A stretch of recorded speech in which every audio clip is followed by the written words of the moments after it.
अस्सलाम वालेकुम। ये वीडियो मेरे पूरे पाकिस्तान के बहनों और भाइयों के लिए है। एक बात हर तरफ फैली हुई है कि मरीज़ को हस्पताल न लेके जाएं, कोरोना के मरीज़ को, क्योंकि वहाँ जहर का टीका लगा के मरीज़ को मार देते हैं। मैं कभी भी सख्त अल्फाज इस्तेमाल नहीं करता, लेकिन मेरे प्यारे भाई और बहनों, खुदा के लिए इस जहालत से हमें निकलना चाहिए। देखिए, दुनिया में प्रोफेशनल नेग्लिजेंस होती है और लोग चीज़ों में मिलावट करते हैं, लोग अपना काम दफ्तरों में सही नहीं करते, डॉक्टर भी निगलेक्ट कर सकते हैं, इस तरीके से और तरह की नेग्लिजेंस होती है। लेकिन कुछ नेग्लिजेंस ऐसी होती है जैसे जहाज़ के पायलट की नेग्लिजेंस होती है। अगर जहाज़ का पायलट नेग्लिजेंस करेगा तो सबसे पहले वो खुद मरेगा। इस वक्त डॉक्टर, नर्सेज, पैरामेडिक्स की हैसियत जहाज़ों के पायलट की हैसियत है। अगर कोई प्रॉब्लम होगा तो उसमें सबसे पहले वो खुद बेचारे जो हैं उसका विक्टिम होंगे और उसका शिकार होंगे। मैं आपको पूरे यकीन के साथ दिलाता हूं कि इस वक्त कोरोना की इस वॉर के अंदर अगर कोई फ्रंट लाइनर है, मैं ये नहीं कह रहा कि पॉलिसी मेकर पॉलिसी नहीं बना रहे और एडमिनिस्ट्रेशन काम नहीं कर रही, मगर वो सारे के सारे पीछे बैठे हुए हैं। जो सीधा का सीधा यानी जो एक फायर लाइन के अंदर है, जो कोरोना को अपने हाथों के साथ और अपने जिस्म के साथ उसको हैंडल कर रहा है, वो सिर्फ डॉक्टर्स हैं, नर्सेज हैं, पैरामेडिक्स हैं, स्पोर्ट्स स्टाफ है, लेबॉर्ट्री के लोग हैं, वो जो डायरेक्ट हेल्थ वर्कर्स हैं वो है। ऐसी सूरत हाल के अंदर हम अपनी बेवकूफ़ी की वजह से और बग़ैर एहतियात करने की वजह से हमने इस वायरस को पूरे पाकिस्तान में फैलने दिया। फिर ईद के दिनों में पता नहीं हमारे ऊपर क्या पागलपन का दौरा पड़ा कि हमने वो जूतियां नहीं लेने के लिए और चूड़ियां नहीं लेने के लिए और कपड़े लेने के लिए एक पूरा का पूरा एटम बम फोड़ दिया इस वायरस का।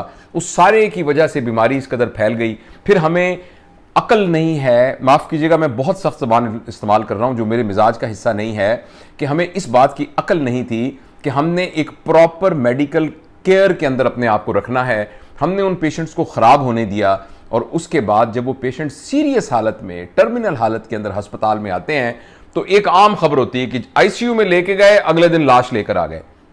भाई, उस वक्त पेशेंट उस स्टेज के ऊपर है जिस वक्त उसके फेफड़े बिल्कुल एक स्टिफ हो चुके हैं और वेंटिलेटर भी उनको सांस नहीं दे सकता।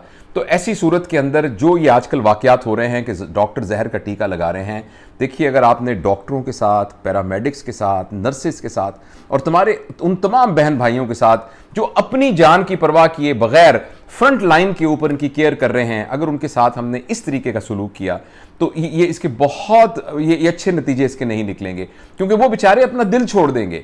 आप यकीन करें, मैं चूंकि डॉक्टर हूं, जितनी भी वार्ड्स हैं, हर वार्ड के अंदर 8-8, 10 डॉक्टर बेचारों को कोरोना हुआ है। वो कोरोना कहां से हुआ है? अगर वो भी चुप करके घर में बैठ जाते तो उनको कोरोना ना होता। वो चूंकि अपनी जान को सामने रखकर उसकी परवाह किए बगैर फ्रंट लाइन के अंदर हमारे बहनों भाइयों की खिदमत कर रहे हैं और इस खिदमत करने की उनको तनख्वाह मिलती है। ये उनका फर्ज है, ये उनकी जिम्मेदारी है। लेकिन आप जरूर इस बात को सोचिए कि जहां अपना अजीज अपने बाप को हाथ लगाने को तैयार नहीं है, अपनी मां को हाथ लगाने को तैयार नहीं है, उसके जनाजे में शिरकत करने को तैयार नहीं है, ऐसी सूरत के अंदर ये लोग आपके ख्याल में सिर्फ तनख्वाह के लिए वहां काम कर रहे हैं? आपके ख्याल में सिर्फ जो तनख्वाह मिलती है उसी की खातिर मजबूरी में ये काम कर रहे हैं? ये जब तक दिल के अंदर जज्बा ना हो, जब तक वो सारे के सारे अहद जो उन्होंने इंसानियत की खिदमत के लिए किए गए हैं वो उनके अंदर ना हो, कोई भी शख्स अपनी जान को हथेली में रखकर इस तरीके से इन मरीजों का इलाज नहीं कर सकता।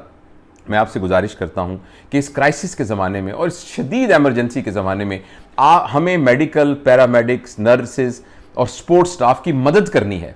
खुदा के लिए इस तरह की बातें मत फैलाइए, इस तरह की वीडियोस मत फैलाइए जिसके अंदर यह है कि एक मरीज मर गया और लोगों ने शीशे तोड़ दिए।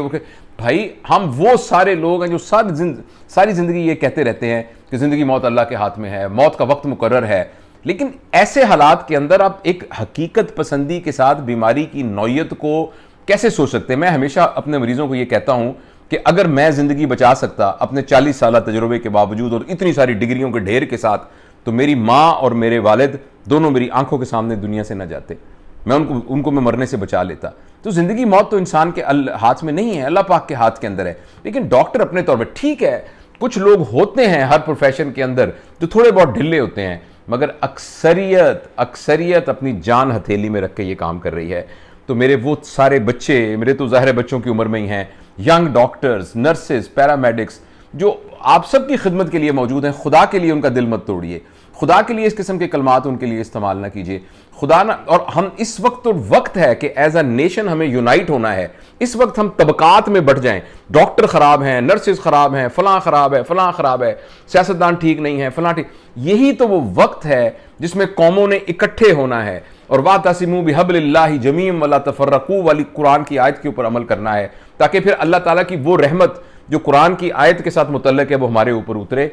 यही तो वक्त है जो इकट्ठा होना है। खुदा के लिए इस तरह की गलत बातें मत फैलाइए, और जो SOPs बताई जा रही हैं, और खुदा के लिए मैं आपके सामने हाथ जोड़ता हूँ, मेहरबानी करके घरों में बैठिए, खुदा के लिए टिक जाइए, खुदा के लिए अभी शॉपिंग वगैरह छोड़ दीजिए, खुदा के लिए अभी बाज़ारों में उस तरीके से ना फिरिए, थोड़ी देर के लिए सब्र कर लीजिए, तो इंशाअल्लाह आप देखेंगे कि हम इस बीमारी पर काबू पा लेंगे।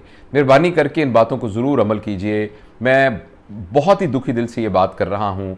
मैं अपने 2 बेटों को, बल्कि 3 बेटों को, डॉक्टर मोहम्मद अरमगान जो कि one of the finest surgeon है, मेरा ट्रेनी है, वो मेरा बच्चा है, मेरे अपने बेटों की तरह है, वो जो है वो बहुत मुफीद इंसान है, हज़ारों लोगों को कि उसने ऑपरेशन किए, हज़ारों लोगों को वो सर्जरी सिखाता है। वो एक छोटे से कमरे में बेचारा क्वारंटाइन होकर कोरोना के साथ लड़ रहा है। मेरे जो 2 रियल बेटे वो उसके यानी क्वारंटाइन के अंदर हैं। हम खुद मतलब इतने लोगों को, अपने अजीज़ो वकारब को देख रहे हैं। इस सारे में हम सबकी एक कौमी जिम्मेदारी है। मेहरबानी करके घर में रहिए। यकीन करिए कोई जहर का टीका नहीं है, किसी किस्म का कोई जहर का टीका नहीं। जो कौन लगाएगा जहर का टीका? आपके ख्याल में किसी को जहर का टीका लगा के कोई रात को सुकून से सो सकता है? आपके ख्याल में इंसान इतना बेज़मीर हो सकता है कि किसी को खुद मार देगा? तो इसलिए मेहरबानी करें, इस किस्म की अफवाहों से बचें, और इस तरह की कोई बात आती है तो खुदा के लिए उसको ना फैलाइए। ये वो वक्त है जहां हम सब ने इकट्ठे होना है। अल्लाह हमारी मदद करे।